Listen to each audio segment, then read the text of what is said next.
Isang issue din kasi, hindi lang naman dun ginamit. May sinasabing, let's make use of these funds and put it in other government projects. Ayun ang sinasabi ng mga kritiko. Ilagay lang sa PhilHealth, ibuhos lang ulit doon. Bakit kailangan ilagay pa sa iba? I-prove lang nila na nagamit hindi para sa connected sa health. Yun lang. Kung hindi siya connected sa health, it can be questioned. Pero kung lahat yan connected sa health, let's say po, halimbawa, nandoon yung pasyente, hindi makatulay, walang road.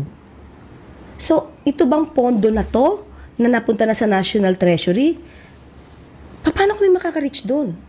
We have to use some funds na para maiabot at health connected yun. Kasi yung mga tao nandoon sa lugar na yun, hindi yun maaabot ng PhilHealth.